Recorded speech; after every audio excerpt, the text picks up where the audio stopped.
clases. Bien, ahora empecemos. Yo soy médico anestesiólogo, no se vayan a olvidar. Entonces, todos estos fármacos que vamos a pasar, lo tengo yo usando casi con frecuencia. Pero hay algunos que ya han ido perdiendo vigencia, se han vuelto obsoletos, por ejemplo, los barbitúricos, pero siempre en la clase hablamos de barbitúricos, porque hay una clase de benzodiazepinas que hace otro doctor y que me es importante también estar, podemos decir, previo. Bien, veamos entonces farmacología del sistema nervioso central, y aquí mostramos lo que vamos a desarrollar en esta hora y picos. Por favor, me avisan cuando faltan unos 15 minutos para salir, a las 10 creo, porque a las 10 bien. Bien, ahí para mostrarles, ¿no?, la primera partecita. Para hablar de anestésicos, inhalatorios, endovenosos, etcétera, tenemos que tener un previo, y en este caso estamos hablando de neurotransmisores. Los dos grupos, los inhibidores y los excitatorios. Y ahí tenemos el ejemplo, el GABA, tenemos también la glicina, el glutamato, el aspartato, y en algunos casos consideran a la acetilcolina. ¿A nivel qué? Central, no a nivel, ¿no?, como excitatorio, pero solamente le he considerado los dos para que no haya dudas ni murmuraciones. Bien, solo mencionarles acá, los inhibitorios actúan en receptores asociados a canales, especialmente me estoy refiriendo al receptor GABAérgico A. Y aquí recordemos siempre, abren los canales de cloro, inmediatamente la neurona se hiperpolariza y disminuye la actividad neuronal. Vamos a verlo después. Estamos ahí generando a veces menor ansiedad, sedación, hipnosis, y a veces podemos llevar al coma y a muerte, como es de diferente. Por ejemplo, el barbitúrico, si tú te sobredosificas, puede llevarte a la muerte, pero la benzodiazepina no tiene esa capacidad, o sea, todavía te da tiempito para que vengas a ayudarle al coleguita. Muy bien, sigo. Los excitatorios, mire, actúan sobre receptores también asociados a canales, como por ejemplo el receptor N-metildiaspartato, que al unirse ingresa calcio y sodio y se produce un aumento de la actividad neuronal. Luego tenemos acá los efectos del GABA. Recuerde siempre esta diapositiva. El GABA es un neurotransmisor básicamente inhibitorio y actúa, como dice, como freno. Frena la ansiedad, frena, ¿no?, podemos decir, el efecto excitante, convulsivo que a veces ocurre, y tienes que dar un potenciador de GABA como el diazepam o el midazolam, etc., ¿no? Luego, la gente con poco GABA dice que sufre ¿qué? Ansiedad y no puede dormir. Algo más. Luego el GABA está ausente en quiénes, ¿en qué parte? Si está ausente en el cerebro, ¿qué puede producir? Convulsiones. Entonces, por eso es importante hablar sobre esto. Bien, ¿dónde actúa el GABA? Hay dos receptores GABAérgicos, el A y el B.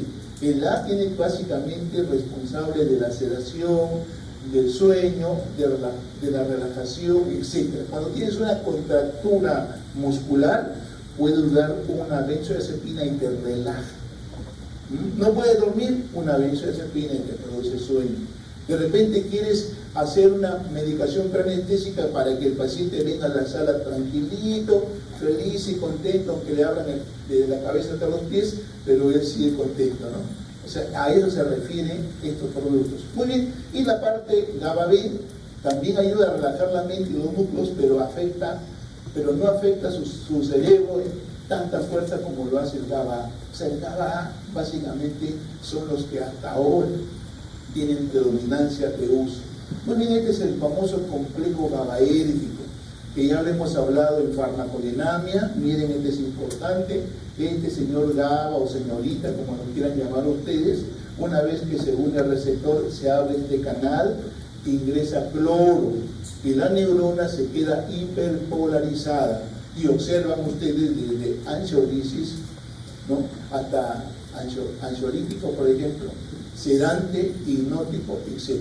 Luego tenemos los receptores al costado por esta benzodiazepina. Cuando se une a este receptor, permite que el GABA se una, y por eso es que lo hemos considerado como un agonista que aloestético o facilitador también. Pero cuando se une esta picrotoxina a este receptor, más bien impide que este funcione. ¿Y cómo se llamaría? Antagonista aloestético, porque actuando en el mismo lugar está impidiendo su efecto. ¿Se entendió? Bien, ahora sí ya lo entiendo. Pero algo más quiero decirle que de repente quedó. Pero acá yo puedo usar un midazolam y el paciente se queda planchado mucho tiempo y yo necesito que se despierte porque es una cirugía ambulatoria. Entonces tengo un producto que se llama flumazenilo, y ese flumazenilo es un antídoto ¿de quién? De las benzos. Ese se llama antagonista competitivo. Pero si yo lo comparo en relación al GABA, sería antagonista aloestético. ¿Se entendió? Ese es más o menos el panorama. Por eso ustedes tranquilos, revísenlo con calma. Si hay una duda, yo tengo mi correo, lo tienen ustedes, creo ahí. Si no, me lo preguntan, y si cuando vengo a clase lo volvemos a discutir. Muy bien, aquí tenemos entonces, como dice, desafortunadamente vivimos, dice, un ambiente claro. Ahora con que tú vas con tu buen carrito y de repente al costado está viniendo una moto y te quiere quitar el carro, ¿verdad? O estás con tu manzanita 16 ahí, ¿no? O 17 ya. Te jalan o por intentar te matan. Entonces estamos en un ambiente de mucho estrés, ¿no?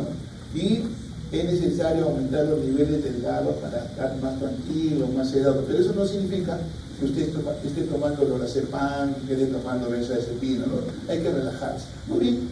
Luego, recordemos siempre, muchas de las personas ansiosas no pueden dormir, y la falta de sueño en un futuro te puede llevar a una depresión. Entonces hay que tener siempre la oportunidad. Algunos dicen dormir 6 a 8 horas, pero con ustedes ya no pueden dormir ese tiempo, pero están jóvenes todavía, así que tienen que leer y leer. Muy bien, ahí vamos. Bien, depresores entonces, ¿cuál es su estrategia? Aumentar al GABA. ¿Y por qué al GABA? Porque este es inhibidor.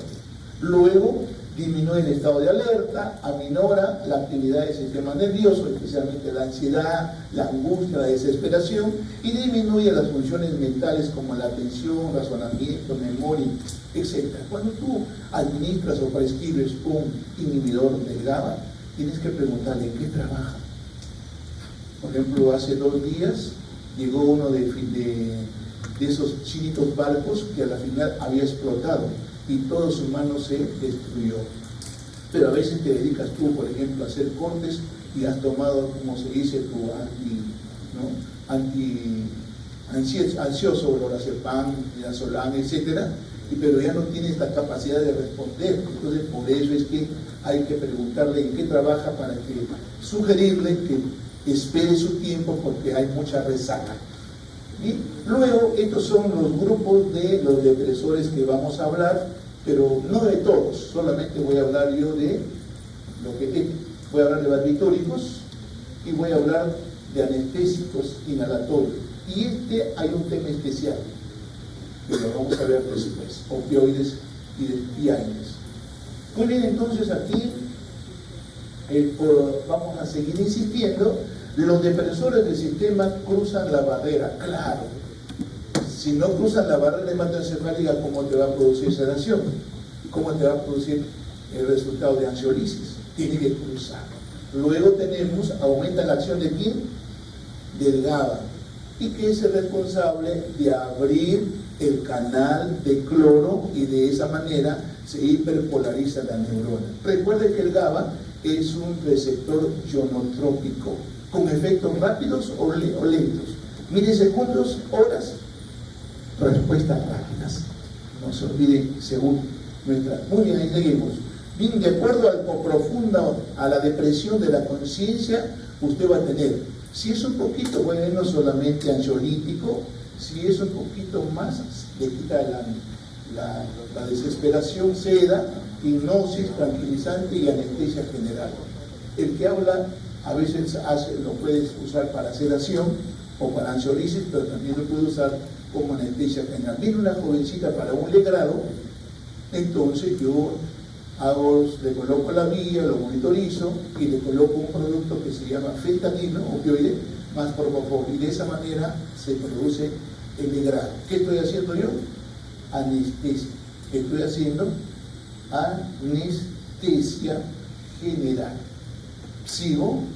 Muy bien, los barbitúricos. Aquí viene el tema de este producto. Bien, como dice acá, ¿de dónde procede este producto? De este nombre, ácido barbitúrico. Y si es un ácido barbitúrico, recordemos siempre, su presentación en el frasco debe estar en forma ácida o alcalina. A ver, ¿quién lo sabe? Y recuerde siempre, la forma ionizada es estable y la forma no ionizada inestable. Entonces yo te quiero vender, yo te vendo acá, te vendo este barbitúrico. ¿En qué pH tiene? Alcalino. ¿Para qué? Para que esté en forma ionizada y esté estable. Nunca vas a comparar a un panadero con un laboratorio. El panadero hace pan para hoy y para mañana será budín, ¿no? Pero el otro, si ya se pasa, tienes que destruirlo. ¿Se entendió? Entonces no se olviden esta parte, es importante. Muy bien, entonces, ¿de dónde se forma? Acá tengo de este famoso, ¿no?, la urea y ácido malónico. Pero sí es importante recordar, como ácido barbitúrico no tiene efectos ni sedantes, ni ansiolíticos, ni hipnóticos.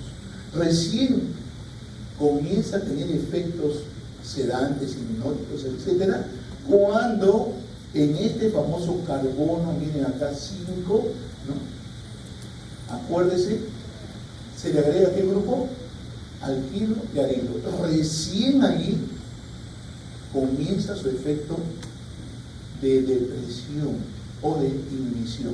Luego, algo importante, yo tengo dos grupos de barbitúricos, unos oxi y otros tíos, como el doctor Rojas, el tío Rojas, dicen, ¿no? Los colegas me dicen el tío Rojas, el tío Panchito, ¿no?, por la edad.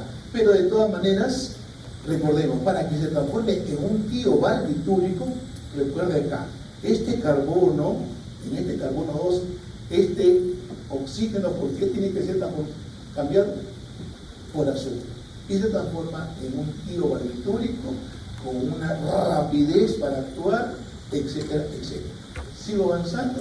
Luego, además, el fenobarbital, por ejemplo, tiene en su estructura algo diferente a otros, por eso es que se usa mucho como anticonvulsivo. ¿Qué tiene de adicional? El grupo ¿qué? Fenil, que le da capacidad anticonvulsiva. Bien, sigo. Ahí tenemos los dos grupos, como ya les hablé, el oxi y el tío. Estos son los oxibarbitúricos y estos son los tiobarbitúricos. En su estructura del tío, que tiene azufre o oxígeno. Azufre, ¿verdad? No se olvide. Seguimos, y ahí tenemos, de acuerdo a su duración, los barbitúricos se clasifican en ultracortos, cortos, intermedios y prolongados.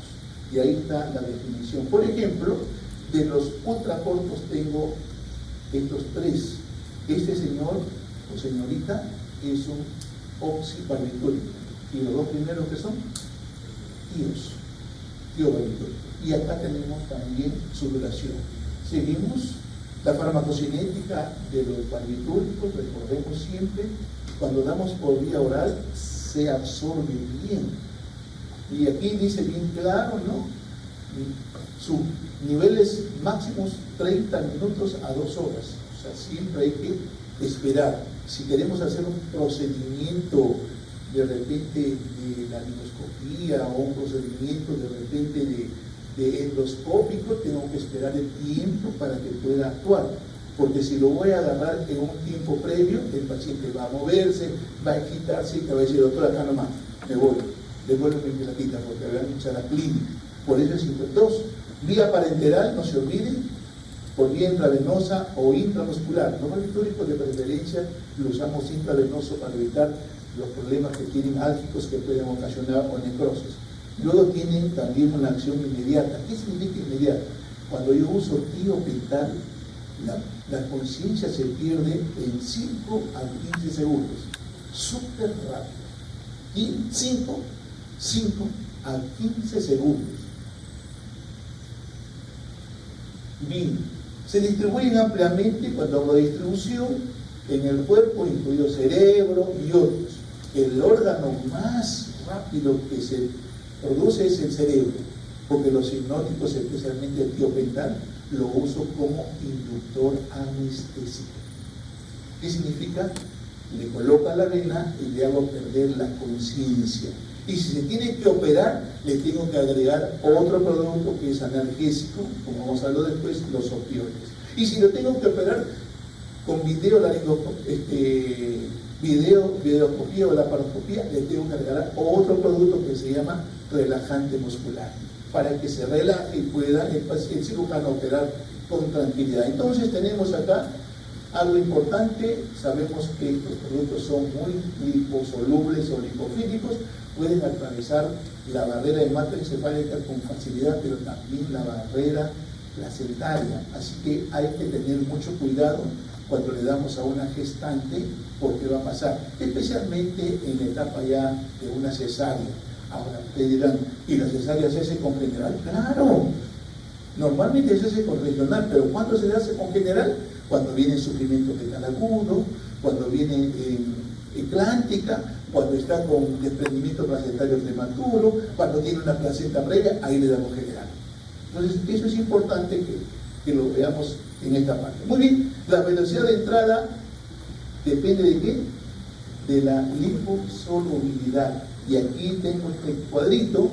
¿Quién es el que actúa más rápido? El que tiene mayor liposolubilidad. En este caso, ¿cuál es?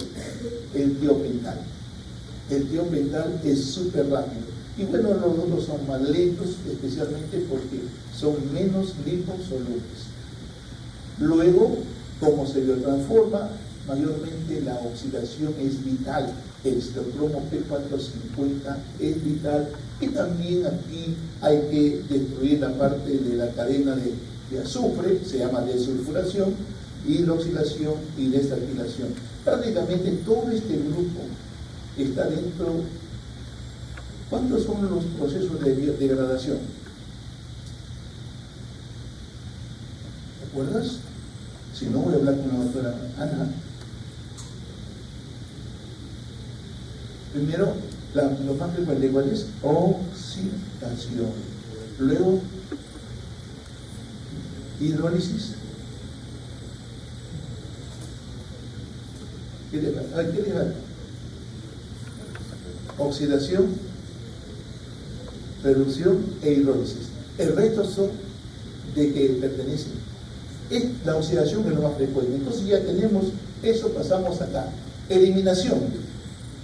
Básicamente, unos se eliminan por vía renal, otros se eliminan por vía hepática y otros una combinación. Pero acá les doy algún concepto. Los de acción prolongada se quedan por el riñón sin cambios. Ahí, por ejemplo, ¿quién podrá estar? El fenobarbital, por ejemplo, ¿no? Otro, acción intermedia, se metabolizan parcialmente en el hígado y se eliminan en parte por riñón. Y los de acción ultra corta se quedan muy poco o nada por la orina. ¿Qué significa eso?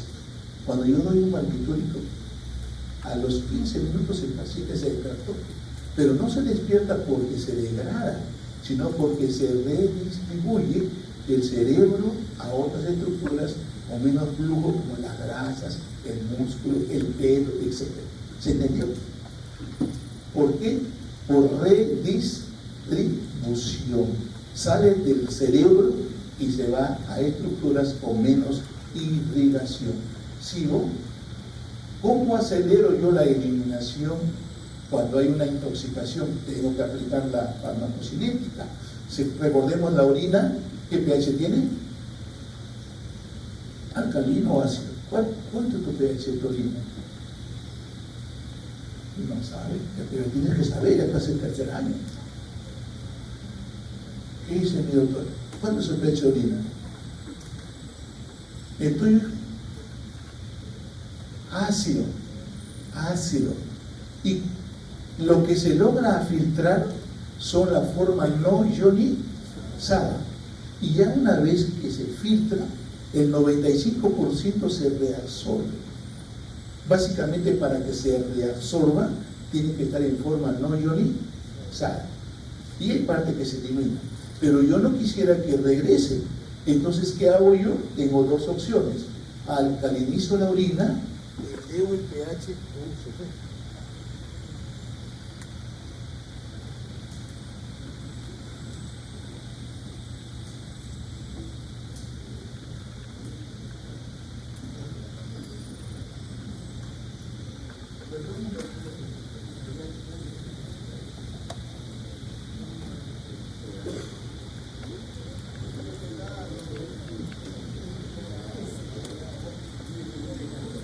Bien, jóvenes, momentáneamente unos 5 minutos. ¿Alguna duda hasta acá? ¿Se está entendiendo todo? Entonces no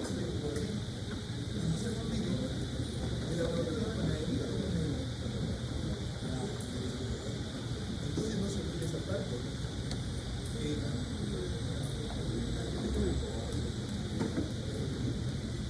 Entonces vamos a ir a la parte básica de lo que es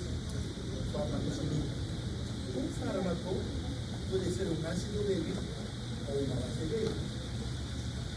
El ácido fuerte y la base fuerte no me preocupa porque en cualquier medio está en forma ionizada. El problema está la base o el ácido débil. Una base en su mismo medio lo voy a encontrar en forma no ionizada, pero el medio contrario ionizado. Por ejemplo, una base, ¿cuál sería su medio contrario? Ácido. ¿En qué consideración? La forma ionizada es estable, no difunde, ¿no? Pero la forma no ionizada es liposoluble, pero inestable. Entonces, cuando yo vendo algo, debo venderme en forma ionizada. Entonces, si tú tienes un producto que es ácido, lo tienes que vender en el medio alcalino. Y si tienes un producto que es base, lo tienes que vender en medio. Ejemplo, los anestésicos locales,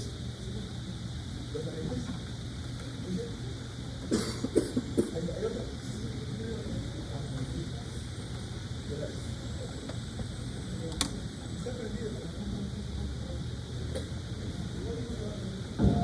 Ahora sí, ahí está. Un poco fuerte.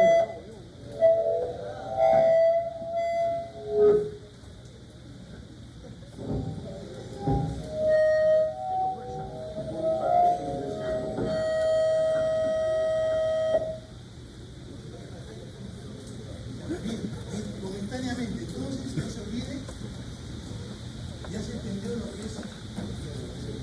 Los anestésicos locales son bases. Sabe que el pH tiene la solución de 4.5.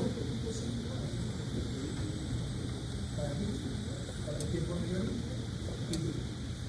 La penicilina es un ácido. Entonces, tiene 3.5 de pH. ¿A qué pH tiene? Por encima de 3.5. Puede ser 4, puede ser 5, puede ser 6. Ese pH para él es base. ¿Y qué le encuentra? Información.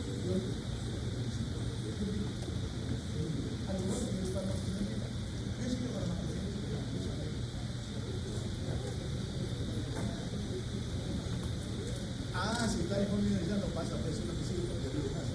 Pero no te olvides algo importante. Cuando hablo de anestésicos locales, el que va a irse hasta la neurona es la forma no, pero a la hora que ingresa en el pH de la célula interna, es más ácida que la afuera, se ioniza una parte. Y esa parte que se ioniza bloquea. En ese caso, ¿estamos bien? Vamos a ir leyendo como lo hizo Josué o como lo hizo Ezequías.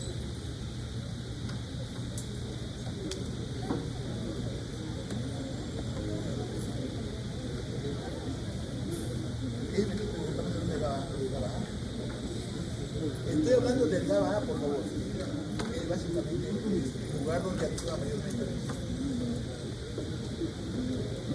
A veces usted lee, pero lee un poquito así y ya tiene universal, no sé, porque así hay bastante.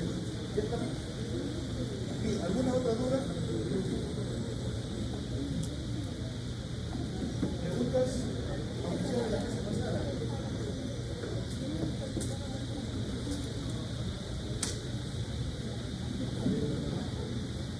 A ver, voy a explicar de nuevo. Por ejemplo, el anestésico local, cuando uso por vía regular, tengo que esperar un minuto para salir. Nada. El pH es 5. Y recién cuando llega a 7.4, parte de lo que está ionizado se pasa a no ionizar. Y esa parte no ionizada es la que va a pasar la temporada. Pero a la hora que va a bloquear el canal, tiene que dar pero ahora el pH de la sangre es 7.40, el pH de la célula puede ser 5. Ya es un poco así. Esa partecita se inicia y se bloquea. Bien, muchas veces continuamos entonces. Entonces, y eso ya lo paso. Cualquier pregunta sobre farmacocinética, todo me lo hacen porque yo lo tengo ya bien definido todo. Bien, entonces continúo.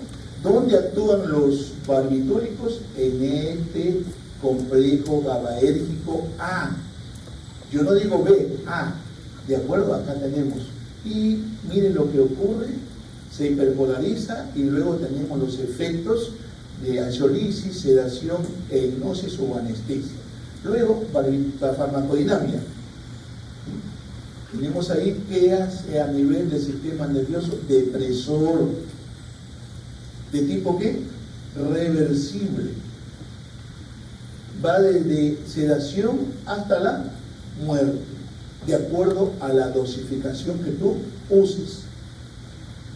Luego tenemos la otra partecita. Los barbitúricos a dosis sedantes e hipnóticas en los pacientes que tienen dolor, les producen más dolor. ¿Y cómo se llama ese efecto? Hiperalgesia. Estos son los efectos en el sistema nervioso. Por eso creo que no tiene que. Si me voy a poner más acasito, creo.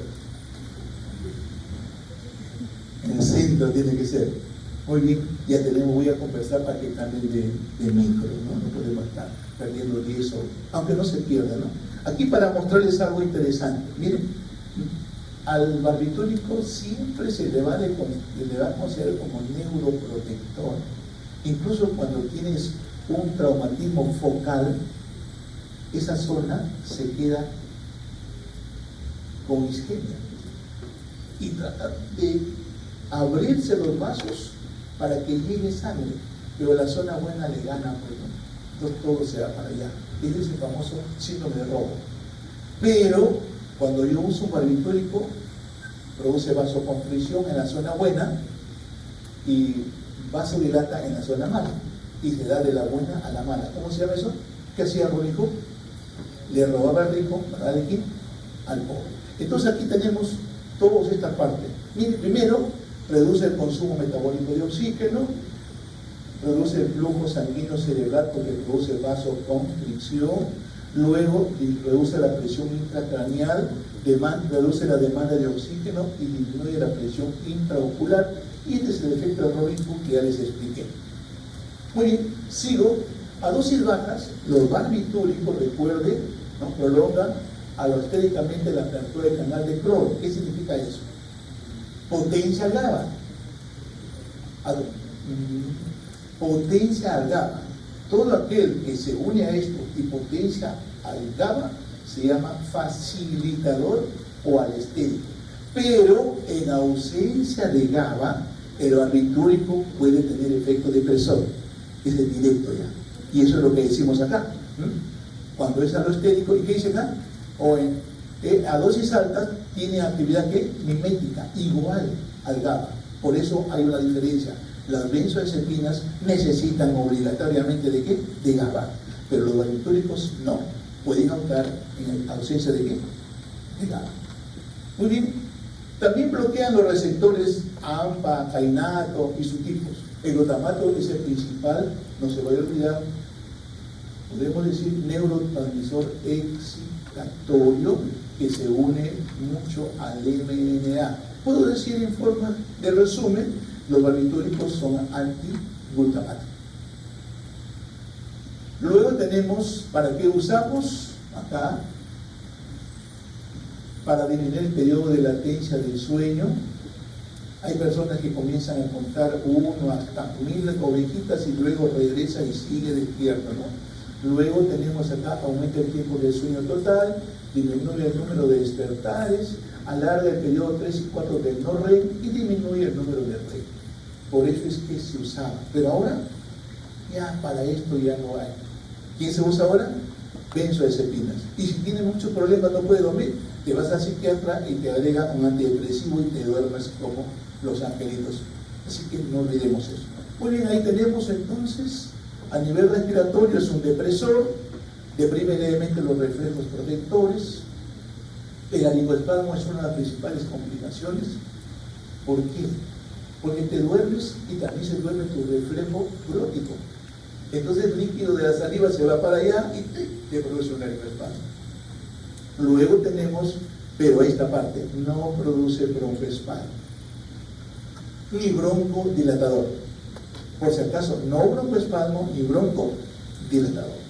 Bien, ahí tenemos los efectos cardiovasculares, sí es importante, disminuye la resistencia del vasodilatador, por lo tanto reduce el retorno venoso, el gasto cardíaco y presión arterial. El gasto cardíaco depende de resistencia, depende de frecuencia cardíaca, y, ¿verdad? ¿Qué más? Y la frecuencia cardíaca, ¿qué más? ¿No? Se llama resistencia, volumen, ¿qué? Sistólico. Ya, eso lo tenemos en la parte del sistema nervioso. Por lo tanto, va a reducir. Atenúan los reflejos, o sea, si hubiera hipotensión, no hay mucha respuesta para compensar. El sistema nervioso autónomo se queda deprimido. A eso se refiere. Y por último, es arritmogénico cuando yo lo uso con este alodano. Por eso es importante el alodano, que los barbitúricos quedaron para el pasado. Ahora tenemos nuevos medicamentos. Muy bien, ¿qué más? Efecto hepático, compite con el sustrato de citocromo P450, es un inductor enzimático de los barbitúricos y aumenta el contenido proteico y lipídico del retículo, la actividad de la gluconeotransferasa, la deshidrogenasa aldehído citoplasma, y aquí tenemos adicionalmente, aumenta la síntesis de este producto ácido delta aminolebulínico mitocondrial y aumenta la síntesis de porfirinas. Por eso es que están proscrito tanto barbitúricos como benzodiazepinas en todo lo que se llama porfiria, que es podemos decir, el efecto adverso en la formación de hemo. ¿Qué es hemo? De la hemoglobina. Ahí está. Y bueno, hay problemas metabólicos, el paciente tiene dolor de barriga, tiene problemas neurológicos, es la porfiria. Y por eso cuando alguien tiene un diagnóstico de porfiria, proscrito, ¿qué? ¿Qué significa proscrito? No usar. ¿Y qué más? Correcto, no se olviden. Sigamos. ¿Para qué lo usamos? Como inosedante, como dice acá, obsoleto, anticonvulsivo de emergencia, pero ahora ya hasta en el hospital de la DERPI no hay nada de eso. Sacaron hace tiempo. Medicación preanestésica igual. Anestesia endovenosa ya no, ahora le ha convertido el propofol, como vamos a verlo después, inductor enzimático puede ser usado. Y como protección celular todavía se sigue usando en lo que se llaman traumatismos focales. Pero a veces cuando nos hacen un paro cardíaco y lo sacamos a la UCI, ellos usan también barbitúricos por si acaso. Pero siempre ellos cuando reciben colocan en su hojita, puede morirse. O sea, ya no hay nada que hacer. Cuando llegas a la UCI, ya no tienes reclamo, ¿no? Pero hubo mal manejo, que el mal manejo me quedó crítico. Y yo quiero sacarlo. Muy bien. Esto sí también es importante, no en enfermedad pulmonar obstructiva crónica, tampoco en la porfiria, en la hipersensibilidad. No olvidemos la farmacodependencia de todos estos depresores. Hasta ahí, barbitúricos. ¿no? Esto sí también es importante. ¿Qué significa resaca? Queda con algo, y por eso es que el que se le da barbitúricos no debe manejar, no tiene que estar trabajando en esos lugares que corten y cosas por el estilo. Excitación paradójica, ¿no? Puede, especialmente en los ancianos, y lo otro puede producir más dolor y hipersensibilidad. Hasta ahí barbitúricos. ¿Se entendió alguna duda? Todavía me falta, doctor, no me haga las palmas, porque de medio me voy. No hay nada. Ah, pues sigo avanzando. Miren, eso salió el año 2018. Ya antes lo llamamos anestesia general equilibrada, luego llamamos anestesia general balanceada. Hoy tiene el nombre de anestesia ¿qué? Multimolar. Te voy a explicar también por qué. Antes de esta fechita era un problema operarse. Se morían por dolor, por sangrado o por infección. Eran ineficaces. Por eso es que nadie se operaba, salvo que sea de emergencia. ¿Y con qué? Con testamento ya. Y si se despertaba, lo primero que hacía el enfermo era recobrar ¿qué? Su testamento. Porque a muchos de los hijos le quitan la casa, le quitan todo y finalmente el viejito está en un techito eso de madera. Por si acaso ocurre, no voy a pensar que ocurre, incluso en personas de alto nivel económico, como también de alto nivel cultural. Bien, pero después de esta 1846, después de Morton, se produjo todo un cambio, y por eso es que los cirujanos también crecieron, pero los cirujanos son a veces ingratos, ¿no? Nosotros somos los que crecimos para que ellos se beneficien, pero cuando te quieren llevar a una operación te quieren dar una miseria. O te dicen, es mi familiar, él juega por lo bajo. Luego la demostración en el Hospital General Massachusetts, y por eso es que tenemos la fecha de la anestesia de Juanes, 16 de octubre. ¿Qué es la anestesia general? Es una depresión descendente y un estado de ausencia de ¿qué? De percepción o de sensoriales. Y ahí tenemos los 5 objetivos de una anestesia general. Lo que está de blanco era lo que hablaba yo antes de 2018, y lo que está de amarillo es lo que se habla ahora. Primero, estado de inconsciencia, analgesia, antinocicepción, inmovilidad, bloqueo neuromuscular, pérdida de la memoria reciente o anterógrada, y finalmente mantenimiento de la estabilidad. Ellos lo consideraban estabilidad autonómica, que no esté la presión ni en el pecho ni en el piso. A mí esos juguetes de sub y baja, no esté arriba ni abajo. Entonces había anestesiólogos, no, yo quiero que parece sub y baja, me decían, ¿no?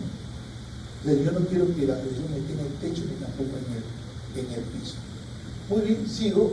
¿Dónde van a actuar los anestésicos generales? Siempre en este complejo GABAérgico. Bien, por ejemplo, pueden unirse a su receptor y generar el efecto facilitador, y de esa manera producir sedación, ansiolisis, hipnosis y anestesia general. Y la ketamina, el óxido nitroso y el xenón tienen otro mecanismo de acción, son anti-NMDA, evitan que el calcio ingrese y el sodio ingrese, y de esa manera tienen un efecto también inhibitorio. Luego tenemos los receptores nicotínicos neuronales, median los efectos analgésicos de los agentes inhalatorios. 2002 estaba yo en Valdebrón, y como yo era speaker de ABO hasta el año 2012, ¿qué significa speaker? Un hablador de esta empresa, me pagaba bien, iba a todos los congresos mundiales, me iba a las 5 estrellas, si he gozado bien. Pero tienes que leer. Si no lees, porque te vas a hacer una conferencia en Argentina, una conferencia en Venezuela, o sea, a donde tú tenías que ver. El único problema, ¿sabes cuál era mi talón de Aquiles? No hablar inglés. O sea, por eso, doctores, aprovechen su inglés que su papá y su mamá le dan. ¿De acuerdo? Para que puedan llegar a otros niveles. ¿Qué hacía yo? Llevaba a mi traductor, pues. Yo hablaba y el traductor traducía, y prácticamente así era la forma.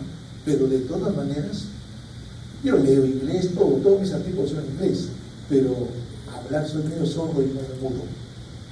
Entonces, por favor, no sean sordas ni mudos. ¿Se entendió? Sigo. Luego, ¿qué pasó? Me invitaron para Madrid. No, les digo, están equivocados. Siempre los agentes inhalatorios van a necesitar fentanilo, remifentanilo. Parece que ese dio cuento de hadas, así que no puedo ir. Muy bien, entonces acá los tipos de anestesia general, tenemos acá, miren, la endovenosa, la general inhalatoria, la general multimodal y la anestesia combinada. En Perú le están dando mucha importancia los laboratorios, pero los laboratorios pues te auspician, te dan tu parrillada, ¿entienden? Te pagan los congresos, pero los norteamericanos mayormente usan la multimodal. Los ¿cómo se llama? Acaba de venir mi amigo de Alemania, inhalatorio, cierto, es menos costoso. Ahí tenemos. Bien, sigamos.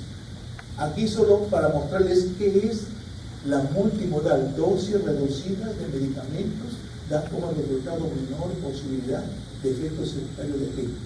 Estamos buscando la sinergia adicional o la sinergia potencial. ¿Ah? ¿Cuál de la sinergia estamos buscando? Cuando yo uso en el mismo receptor, es suma, pero cuando yo uso acá, en diferentes, se llama ¿de qué? Eso es lo que buscan básicamente en el multimodal. Sigo.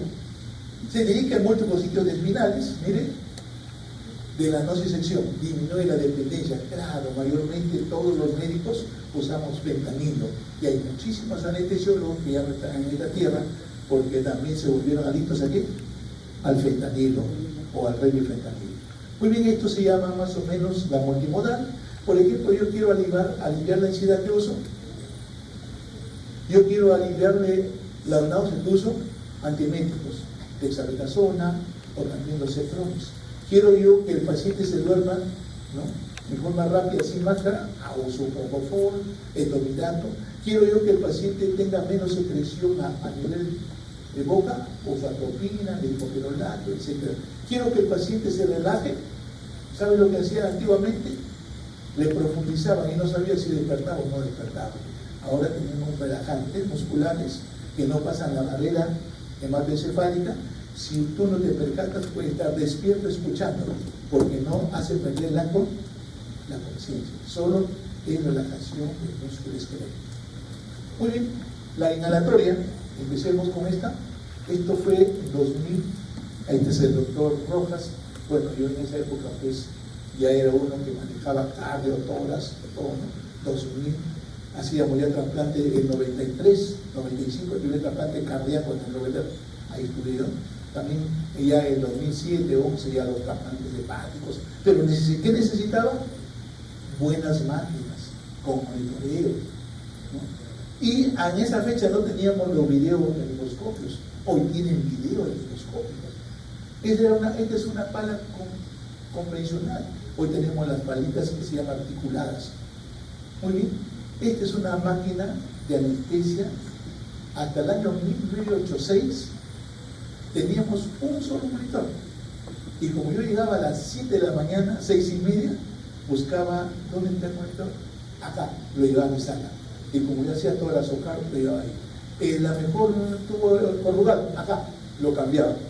La mejor máscara. O sea, yo en la mañanita trataba de tener lo mejor que había en ese momento.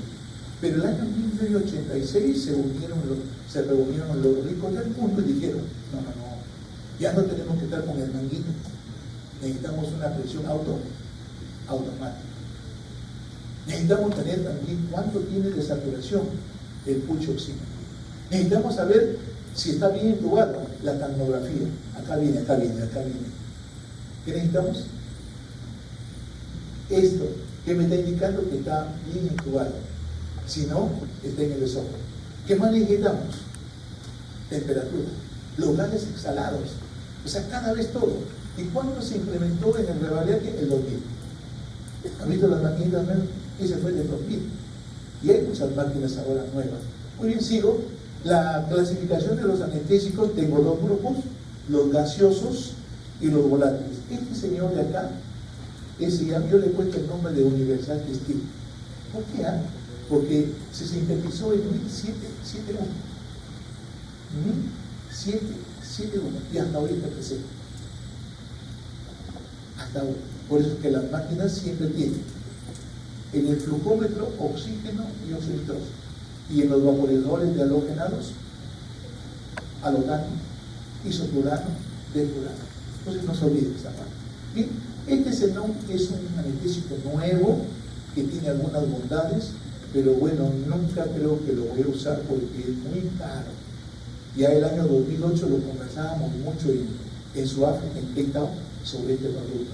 Ahí lo conversábamos mucho con eso. Pero las bondades de cardio, protección y neuroprotección, y rapidez para dormir y rapidez para despertar. Entonces, miren, pero llegará algún día, pero no creo. Si para que se pueda implementar SEO les costó muchísimo. Luego tenemos dentro de los volátiles, significa que cambia de líquido a vapor, como muchas emociones, o también en los seres humanos que hoy día nos casamos, te voy a amar toda la vida y a los 5 años ya no te amo, me voy con la otra, ¿no? Inestables, volubles, pero nosotros tenemos anestésicos que tienen que tener un aparatito que se llama vaporizadores para saber cuánto le estoy dando, 1%, 2%, 2%, 3%. ¿De acuerdo? Y aquí tenemos, por ejemplo, estos son los halogenados. De este halogenado solo queda el halotano. Ya en el Perú quizás se use en algunos lugares muy pobres porque es muy barato, pero sí hay lugares en el mundo donde se sigue usando. Porque no solamente la gente cuesta, sino el vaporizador. Luego tenemos, el resto se fueron. Y aquí de este grupo, los éteres solo tengo acá, usando iso, deflurano y el sebo. El sebo para mí es la vedette en el mundo. Es lo que más se usa. Es lo que más se usa. Bien, sigo. Este es un anestésico ideal. Miren para que vean. Actualmente en relación con esta característica, ideal sería aquí el xenón, salvo que limitada producción y que dice el costo altísimo. Luego, por ello se utiliza ¿qué? Sevoflurano y el deflurano. ¿Cuál es su ventaja? Coeficiente de partición bajo y el paciente se duerme y se despierta bajo. Pero el sevoflurano le gana al deflurano, porque el deflurano no puede dormir porque tiene mucha irritación. Entonces, para los niños y para dormir en el adulto y que toleren el gas, ¿qué se usa? Sebo. Los laboratorios decían que tiene olor a manzana. Un día le pregunto a una chica que le pongo para darle una vida, ¿huele a manzana? Doctor, ¿qué va a oler a manzana? Huele a naftalina, dijo. ¿Sabe qué es la naftalina? Las pastillitas que usan el abuelo para conservar sus termos. Muy bien, aquí tenemos la forma de dar. Miren, esto, usted agarra el agente y le pone así nomás algún algodón o gasa y se puede dormir. Luego tengo también el semiabierto, el semicerrado y el cerrado. Normalmente ahora se usa con absorbedores de CO2, por eso que dice hay reinhalación. Y ahí, cuando doy cerrado, prácticamente no se pierde nada afuera. Ahí es muy bueno, sobre todo cuando hay riesgos que tienen mujeres embarazadas, por ejemplo. La polución es un problema serio. La OMSA, que es una empresa, evaluó, pero de todas maneras necesitamos que haya un sistema de evaluación. El único en mi hospital, no he visto yo en otro hospital, yo tampoco en otros países que yo he ido a visitar, no tienen. ¿Saben lo que han hecho? Han agarrado una manguera, han hecho un hueco hacia afuera y por ahí lo botan. Nosotros tenemos un sistema, las 12 o 10 salas del segundo B tienen sistema de evacuación. Sigo. Y luego recordemos a esta parte, ¿no? CAM, concentración alveolar mínimo o MAG. Se llama MAG en inglés o CAM. ¿Qué significa? Es la concentración anestésica, mire la palabra, no dice que evite el dolor, que dice evita el movimiento de los pacientes como respuesta a un estímulo. El CAM-OMAP permite comparar la potencia, claro. Por ejemplo, el alotano tiene un CAM 0.75, el ISO 1.15. Entonces haré yo la grafiquita, alotano, luego ISO, luego sebo, luego delturano y por allá el óxido nitroso. Esa curva dosis-respuesta es vital, por eso se llama esta parte, compara la potencia. Luego tenemos acá los CAM, miren, este señor de acá es el que tiene mayor potencia, pero su inducción es recontra lenta. Y el que es menos potente es el de óxido nitroso. Por eso casi no lo consideran como anestésico, sino como analgésico inhalatorio. Cuando yo doy óxido nitroso, le debo acoplar a delturano, al sebo o al ISO. ¿Qué significa? Para comparar un analgésico inhalatorio con un anestésico. Bien, sigo avanzando. Esta es la curva. Miren, dosis-respuesta es la concentración que genera 50% que evita la movilidad del paciente. 50%. Y aquí tenemos los distintos CAM. El CAM 95, viene la pregunta. Entonces, doctor, ¿opero con el CAM 50? No, pues. Tiene que ser con CAM 95. Dice, valor en el 95 de los pacientes no tiene respuesta motora al estímulo doloroso. Lo tolero. Pero si yo uso relajante, ya no va a haber otro. Entonces, ¿qué voy a observar cuando le duele? Que la pupila se pone midriática, se pone roja la conjuntiva, comienza a llorar y la frecuencia cardíaca comienza a subir, la presión. Entonces, ¿qué me está indicando? Que le está doliendo.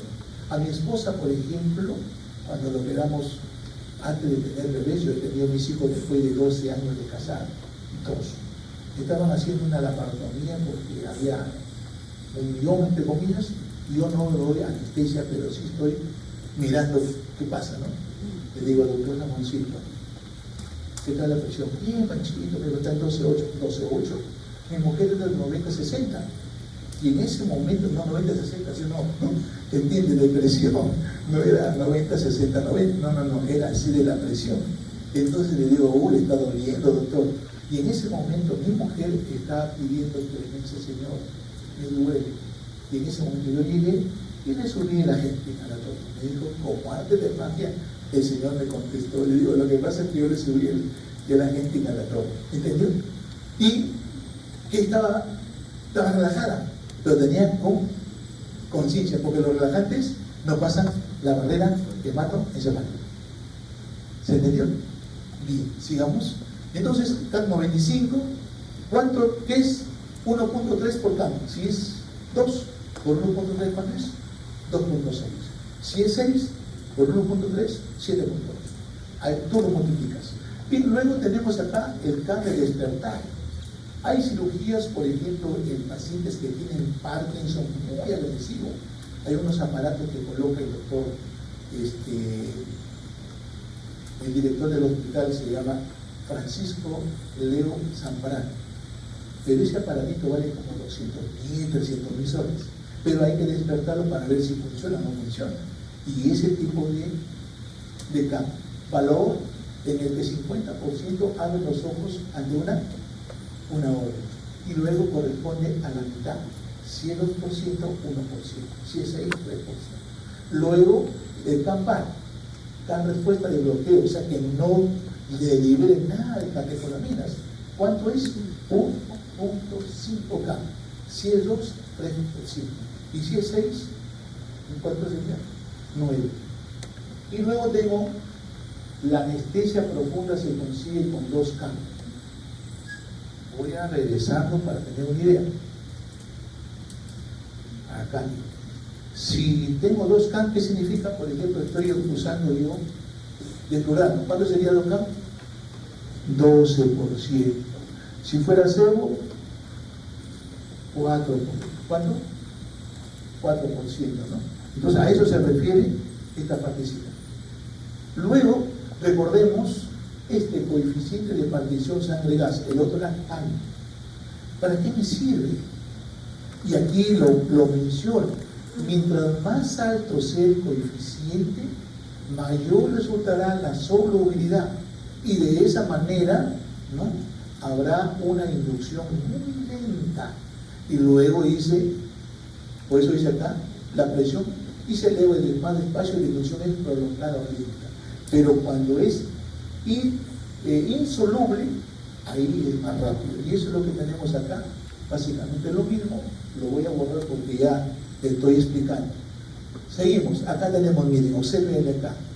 Estos productos tienen un coeficiente muy alto y demoran para poder inducir, en otras palabras, para perder la conciencia. Mientras que los insolubles con coeficientes más bajos son más rápidos para dormir. Y yo lo consideraba dentro de mis conferencias que este agente llamado ceflurano era un anestésico versátil. Lo podía superficializar y profundizar rápido en base a su coeficiente de ¿qué? De partición, que no lo lograba con alotano o con otros agentes. Bien, pero también yo tengo que saber que puede despertarse más rápido. ¿Quién es? Iger, este señor Iger, ¿dónde está por acá? Iger, el año 1992, escribió en su librito que el sebo estaba por acá y el liso estaba por acá. Y después de revisar tuvo que cambiar su librito. ¿Por qué? Porque se había equivocado. Claro, como era el speaker de un laboratorio, entonces tenía que sacar siempre cara por ese laboratorio y dejar más parado aquí al otro laboratorio. Pero no se olvida que ahora la información ya no se guarda, está en internet, ¿o no? Usted quiere averiguar algo, está en internet. Por lo tanto, usted aquí no hay nada. Y esa fue mi condición con Agua Laboratorio. Yo no voy a hablar lo que ustedes me van a informar. Yo voy a hablar lo que existe en información. Porque si no, mañana soy un mentiroso y no me van a creer lo que yo les hablo.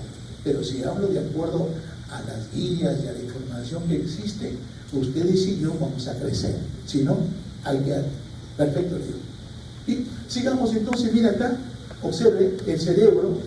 Yo les decía que de dónde tiene que salir el anestésico para que se despierte. Del corazón, del pulmón o del cerebro. Del cerebro. Mire acá, el coeficiente de desplorano 0,54, 1,2, 1,2,1 y 4. ¿Quién se demora más para despertar? El alotano. ¿Sabe lo que hacíamos en el 84? No había médicos en recuperación, no había monitores, a todos lo llevábamos con tubo y lo arrumábamos a recuperación. ¿Quién era la encargada de suplir? La enfermera. Pero ahora el paciente se despierta en la misma mesa de operaciones. Así que hay que manejar el dolor. Luego tenemos aquí, observen la figurita muy interesante, recuperación. Primero, ¿quién se recupera? Luego le sigue, y lo último, el éter. ¿De qué depende? Del coeficiente de partición sangre-gas. Sigo, antes que me vean, este señor Gödel se tomó la paciencia, creo que lo voy a pasar para seguir, de revisar con un solo anestésico cuántas etapas había. Veamos acá. Miren, esta era la grafiquita que siempre aparece, y aquí tenemos prácticamente las etapas. Miren, primera etapa, segunda etapa, tercera etapa y cuarta etapa. Esta etapa es la etapa quirúrgica. Y aquí él lo menciona, la primera etapa. Empieza cuando usted coloca a la gente y pierde la conciencia, ahí terminó. Luego la segunda etapa, cuando pierde la conciencia y el reflejo palpebral se pierde. Y la tercera etapa es cuando ya desde que el reflejo palpebral se mantiene hasta que finalmente hay un cese de la respiración espontánea. Llega un cirujano a la sala de operaciones y estaba dando anestesia general y le dice al residente: doctor, ¿Cómo sabe que su paciente ya está en el plano quirúrgico? ¿Qué crees que le contestó? Ahí, bueno, ¿qué le contestó? El paciente ya tiene que. Muy bien, se puede irse la buena la operar. ¿Entendido? Así que ese es más o menos el panorama. Muy bien, esta etapa es muy difícil, pero ¿qué pasaba? Miren, esta paciente ya está casi al borde de la muerte. ¿Cuántos de los pacientes que llegaron a esta etapa nunca más han aparecido? Pero en esa época solo teníamos el ojo y los dedos. No había el BIS, ni la oximetría del cerebral, no había nada. Hoy tenemos muchos monitores que nos ayudan. Pero de todas maneras es importantísimo que lo recordemos. Luego de la farmacocinética, los anestésicos inhalatorios, ¿por dónde ingresan mayormente? ¿Por la vía endovenosa o por la vía inhalatoria? Si tú le das por vía endovenosa, lo vas a matar. ¿Y por dónde sale mayormente? Por la inhalatoria. Muy poco se degrada. Por ejemplo, el único que se degrada más es el olotano, de 20 a 25. Uno de los libros que yo revisé hace mucho tiempo, hasta 40%. Luego le sigue en degradación el sebo, luego le sigue el furano, el óxido, el famoso isofurano y el tetrahidrogenasa. Pero algo importante. Bien, sigamos, este es el olotano. Siempre recordemos su propiedades físico-químicas y yo siempre tomo como referencia básicamente esto, ¿no? Coeficiente sangre-gas 2.54, CAM 0.75 y CAM con 70%. Siempre interesante analizar. Sigo.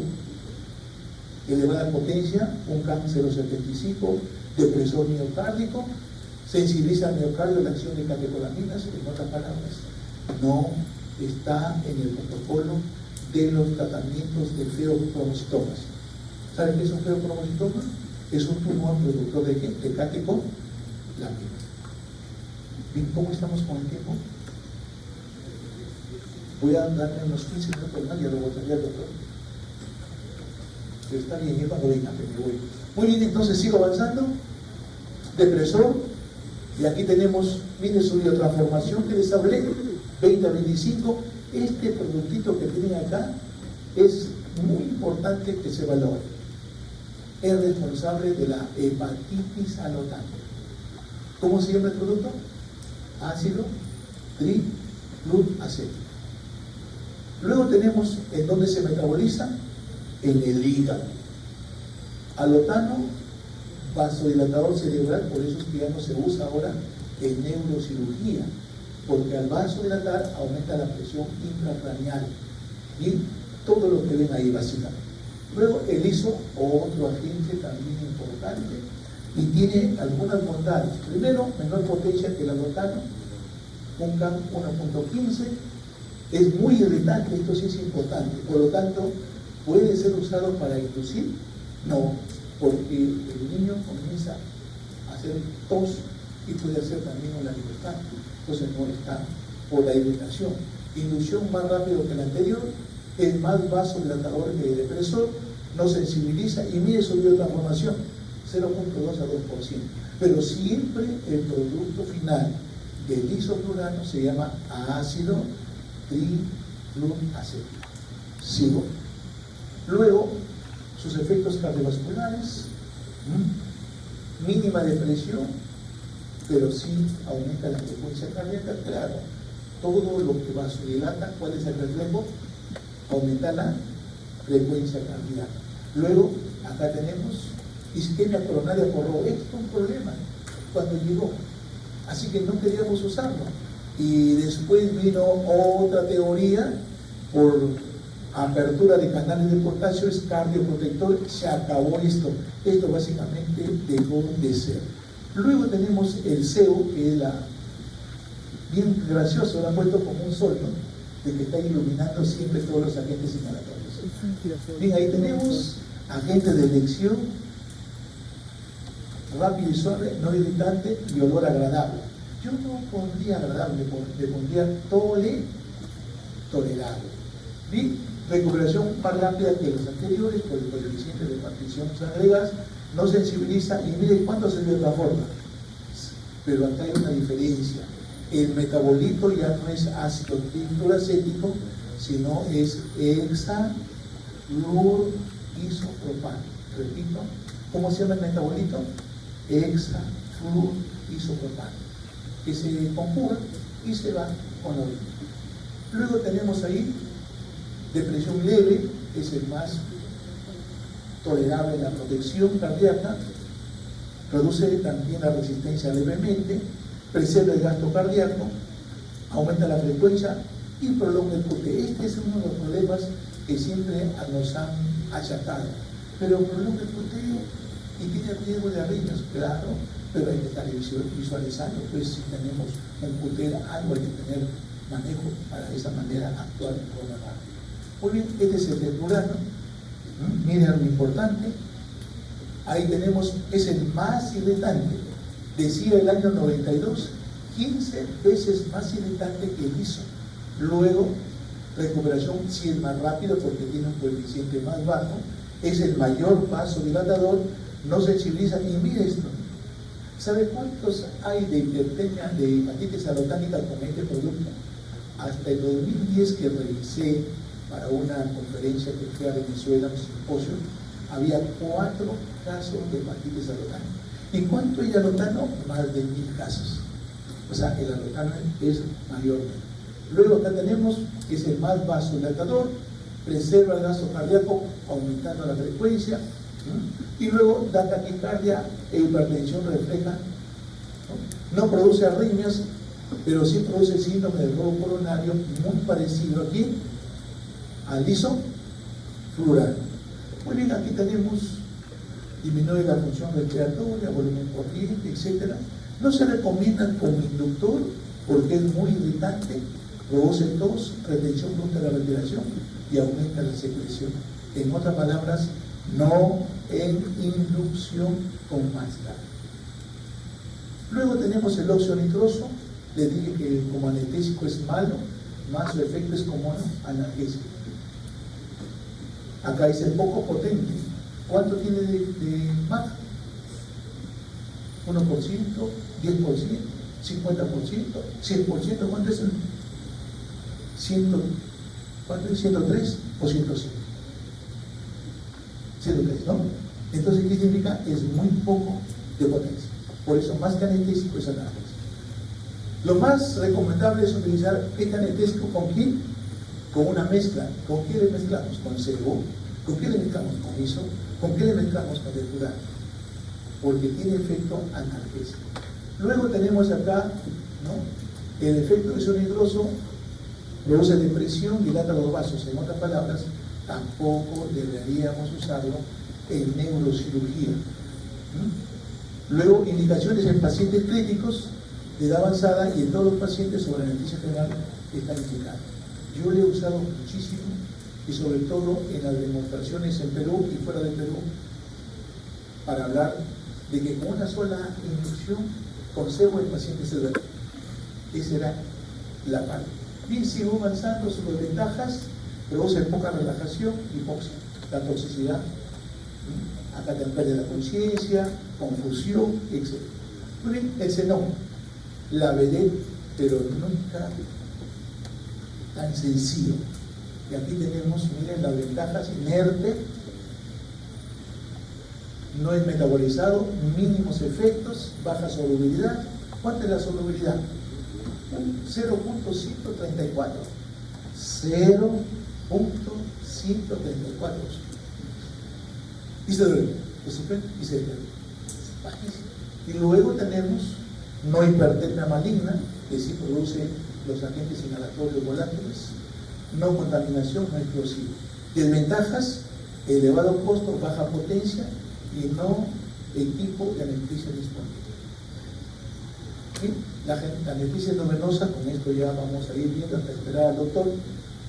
Siempre estamos hablando de TIVA, todo el mundo habla de TIVA. Yo era más VIVA. ¿Qué significa VIVA? Todo inhalatorio. Pero el año pasado, perdón, el verano, yo enseñé el ciclo de verano a anestesia. y les he innovado todo y finalmente pues les habla sobre esto, ¿no? Acá tenemos, miren, qué medicamento emplear y acá tengo este blanquito que aparece, ¿cómo se llama? Propofol. Y aquí tenemos, pertenece al grupo de alquifenolis. Esto es interesante, insoluble en agua y compuesto de ¿qué? ¿Lecitina de qué? Si alguien tiene alergia al huevo, tiene que decirme, doctor, soy alérgico al huevo, para no usar ¿qué? Propofol. Interesante. Así que es una solución estable, pH 7 a 8,5, su peso molecular 178 y según las proteínas en el 98%. Utiliza para la inducción, para mantenimiento, dosis 1,5 a 2,5. Normalmente, si tiene muy anciano, damos la baja, dosis más baja. Yo uso de 0,5 a 1, no uso más, porque no lo uso solo, lo uso con fentanilo o con remifentanilo. Luego tenemos la farmacocinética, siempre como estamos dando en bombas de émbolo o bombas volumétricas, tenemos que tener en cuenta su peso, su edad, su talla. Bien, anestésico más usado, no analgésico. Recuerden, cuando me dicen no analgésico, significa que tengo que acompañarle con fentanilo o remifentanilo. Mínima resaca, se despierta súper rápido y produce dolor. Por eso que cuando yo coloco en la vía lidocaína, ¿para qué lidocaína para ello? Para que no le duela. Muy bien, también se parecen mucho a los barbitúricos con esta diferencia, no usado como anticonvulsivo. Hasta hace un año ha salido un nuevo artículo que dice, en pacientes con convulsión refractaria, o sea, estatus convulsivo refractario en la sala de operaciones, puedes usar propofol.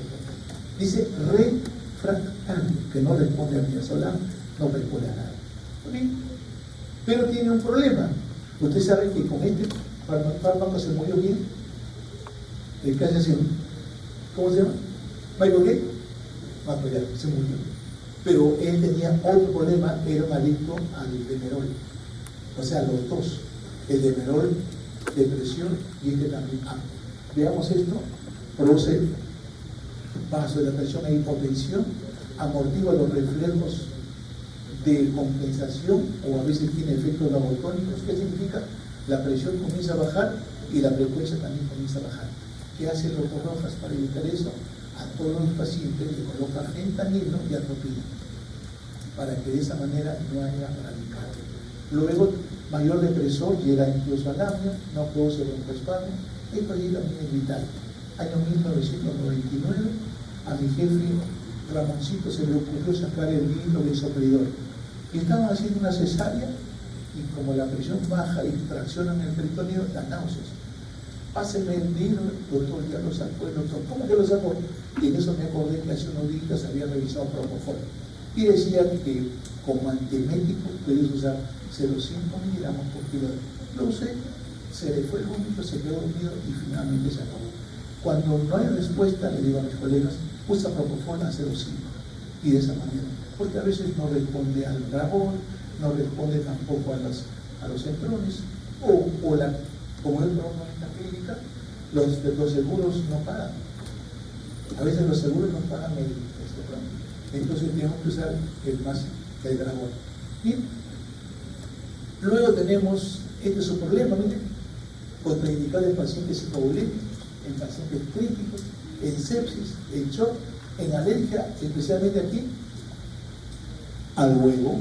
Relativa a niños, hasta ahora no hay un trabajo que diga, sí se puede usar, pero ya lo usan. La ketamina, otro agente endovenoso muy interesante, se usó en la Segunda Guerra Mundial, pero no es ketamina, sino otro producto, y a partir del año 56 se usa el ketamina. Pero, ¿por qué se caracteriza? Porque produce una anestesia disociativa.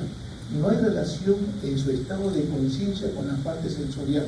Usted observa y está que se mueve así, y le están cortando. Por eso es importante mencionarlo. usado como en caso de PIC, de hipotensión, alma, shock, en pediatría. Puede administrarse por vía intramuscular, endovenosa y rectal, y la dosis de inducción es esta, y también lo puedo dar para mantenimiento. Este Propofol, con todo su uso de TIVA, TCI, etc., lo usábamos esto desde el año 85, 87, y este Propofol ingresaba en 90 y tanto, 95. Pero lo que pasa es que el laboratorio tiene peso. ¿Cuál es el peso?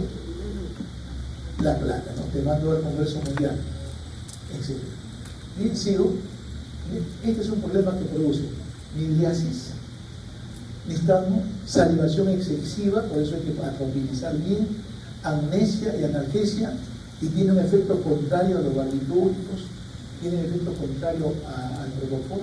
Entonces, esta droguita no se usa en pacientes que tienen tumores, porque esto va a generar aumento de la presión intracraneal. Y algo más, estas alucinaciones y delirios. Puedes tú ser actor de Pesadilla 1, Pesadilla 2, Pesadilla 3, Pesadilla 4. ¿Se acuerdan de eso? Esas películas de pesadilla que siguen, que te quieren matar. ¿Nunca escuchó Pesadilla 1, Pesadilla 2? Lo revisan, por favor. A eso se refiere. Muy bien. Esto mide lo que ocasiona. Estimulación simpática bloquea la captación, eleva la presión, frecuencia cardíaca, gasto cardíaco. El micro es básicamente depresor, menor ventilación, pero potente broncodilatador. Pero no he visto casos de apnea con este producto. Por eso es que muchos de los médicos que hacen integrados en sus consultorios usan ketamina. Bien, el REMI, que es la velera ahora de los opioides para la parte intravenosa, de acción ultracorta, y también modelada en base a peso, talla, etc. Bien, la delmetomidina, este es un producto que se usa en la UCI para aquellos pacientes que necesitan ventilación. Entonces se le produce, es 1000 veces más potente que la clonidina, por eso es importante. También se usa un modelaje, tiene que usted usar peso, talla, etc. El etomidato es otro de los productos que no lo hemos usado aquí en Perú por este problema. Yo sé que es un hipnótico no barbitúrico, inicio rápido, corta duración, igual que el Propofol, rápido hipnotizado y no tiene efecto analgésico. Si no tiene efecto analgésico, lo debe usar con fenta, con rey. Esto es un problema de este etomidato, supresión. Entonces, y esta supresión puede durar de 12 a 14 horas con dosis única. Se hizo una comparación en la UCI Propofol con etomidato. Y es cierto, el etomidato mantiene la presión arterial, el ECA baja la presión, pero se murieron menos acá que el ECA. ¿Por qué se murieron menos? Pues uno se va a olvidar. Todos nosotros necesitamos ¿de qué? De los corticoides para enfrentar situaciones. Así que no se olviden. Muy bien. Utilizado para inducción anestésica en pacientes con función cardiovascular comprometida, y su modelaje también tiene que ver con peso, talla, etc. Sexo también. Luego tenemos la fase anestésica, tiene 3 fases. La fase de inducción, mantenimiento y recuperación. Pero para las 3 fases tú tienes que saber dinámica y farmacocinética. Y aquí tenemos la fase de inducción, ocurre cuando el paciente pierde la conciencia después de inhalar o después de un bolo endovenoso. Pero siempre recordemos, en tu sala tiene que haber un monitoreo como el año 1986, pulsoxímetro, canógrafo y todo. Luego tenemos el mantenimiento, también tiene que estar el médico presente. Yo tenía a mi tío que era anestesiólogo y su paciente estaba como a media cuadra, a 40, 50, y estaba en el área fumando cigarro. Y yo digo, ¿qué es eso acá? Y tu paciente era con vino y de calma. Está bien, no te preocupes. Entonces, si eso lo llevamos, tendríamos un montón de problemas. Los americanos decían esto: si tú, por algún motivo, estás en una sala en Norteamérica y tú tienes que ir al baño, alguien te tiene que venir a reemplazar. Y si por algún motivo tienes urgencia, en el baño también hay un monitor. Y ahí estás haciendo algo y ves que hay un cambio, tienes que cortar y sale por ahí. ¿Entendió? No puedes. ¿Por qué? Ellos tienen su caja negra. La caja negra es la memoria que tiene la máquina. Si hay algún evento brusco, te perdonan. Pero si hay un movimiento brusco, hay una cosa que apareciendo y no ha hecho nada, ahí te condena. Y los juicios son muy caros. Y esta es la recuperación, es el retorno a la conciencia, ¿no? Es el emerger de un estado inconsciente, pero siempre en la recuperación hay monitores, ahora hay médicos y hay enfermeros. Muy bien, este es básicamente lo que hace la regresión de todo. Por eso es de todo. Muchas gracias por la atención.